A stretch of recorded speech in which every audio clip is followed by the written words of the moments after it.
Are we rolling? We're rolling. Okay. Here we go. Okay. You ready? Wait, how's Yeah, my shirt? your Okay. shirt's fine. Good. Hi, Mr. and Mrs. Producers. This is us. Okay. I'm Charles Webb. And I'm Margaret. I'm Margaret Murphy Webb. So we're supposed to make this video, right? Yes, and we're gonna. And I thought you were gonna ask the first question. I'm going to ask the question. You ready? Okay, I'm ready. Okay. The first question is, how did you meet? Well, it seems as though I've always known Charles, but we reconnect. Well, we've known each other because we're both musicians, but we reconnected in 2002. You probably don't even remember this. The date, I remember. At the back room, Charles was playing, and I came to the back room and I saw him, and I thought he was just absolutely beautiful. As you can see, he is absolutely beautiful. They don't know what the back room is. And, The back room is a nightclub in Chicago. Okay. The legendary back room.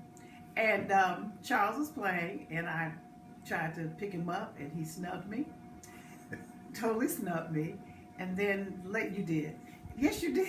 I'll take it. Then later, I was doing my first CD project, and Charles had a studio.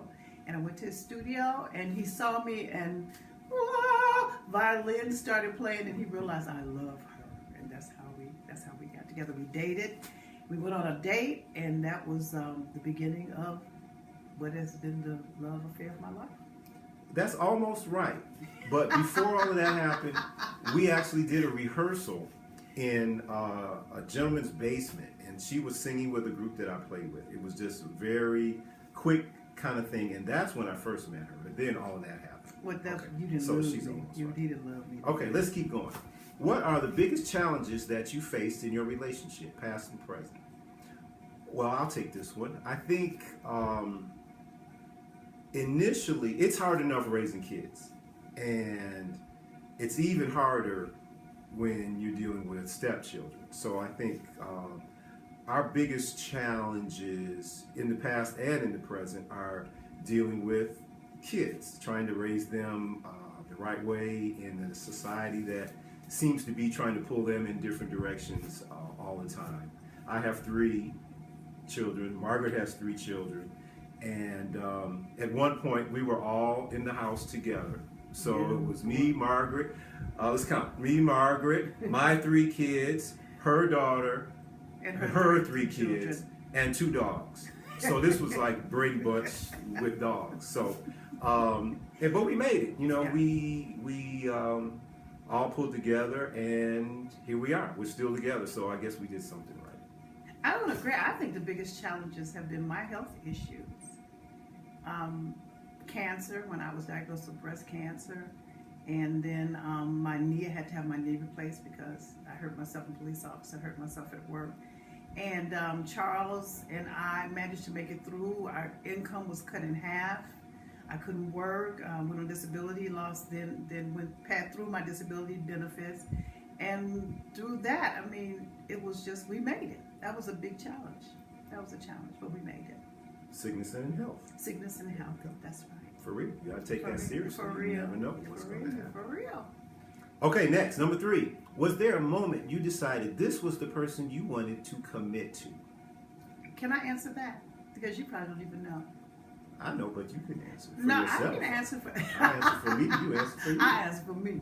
Well, when we went on our first date, remember we were at Davis Street Fish Market in Evanston. And I'm supposed to say the name of the place. Okay. And I said, we were at the table eating, and that woman came to the table. Do you remember? This woman walked up to the table. She recognized you, and she recognized me from the jazz scene.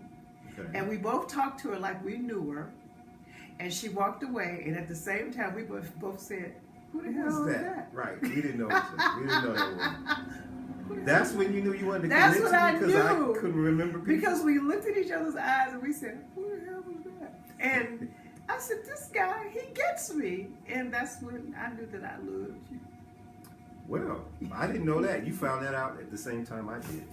For me, it was months later. We used to hang out at her apartment, and she had a raggedy little stereo system.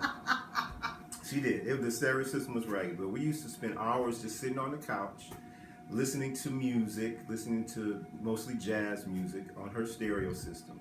stereo system sounded like the musicians were in the Grand Canyon so far away. So it wasn't a good system, but I remember just one moment that we were listening to that music, and I just looked at her eyes. It sounds corny, but I looked at her eyes, and at that moment, something just clicked. I said, it just felt like home. You know, we were just dating at that point, and there was some kind of look in her eyes. Maybe it was something, we joked that she put something in my tea and put a mojo on me. And maybe that's what happened, but that moment on the couch, listening to music, that's when I knew that this was my baby. Oh, that's sweet. Okay. Moving on. This is getting long. I hope we're going to be able to. Okay, what's the last question? What does commitment mean to you? What does love mean to you? Oh, I can answer that. That's easy. Commitment means that, you know, when you get married, you say the vows, I'm going to love, honor, through sickness and health. But putting action to those vows, really meaning it, living those vows, knowing that no matter what I do in life, this is my partner. That's my commitment. And it's true, in these 11 years of marriage, 13 years of relationship, there's not a move that I've made without talking to Charles first.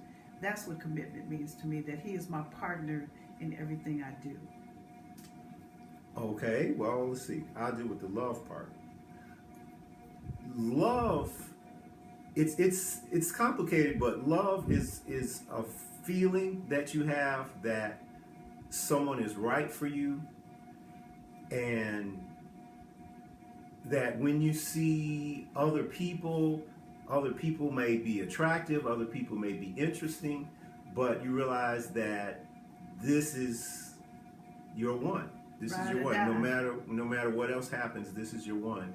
And then beyond that, it's about work. I mean, sorry, but you got to put work in. And sometimes things don't go the way you plan. Sometimes she makes you really mad. And sometimes I make you really mad. And you go through whatever you have to go through to get past that. And you understand that no matter what the bumps are, the journey is worth it. You know, it's not a destination, it's the journey. So all the bumps, all that kind of stuff just plays into just taking the road and enjoying being with this person. I used to say that, you know, we're musicians, so I used to say that, you know, as many places as I've traveled and much as I've done, I always felt like just laying in the bed watching a movie with Margaret is probably my favorite thing to do. So there you go. There you go. All right, Mr. and Mrs. Producers, we're done. Hopefully this video. That's us, and I know you love us. So let us know. Bye. Bye.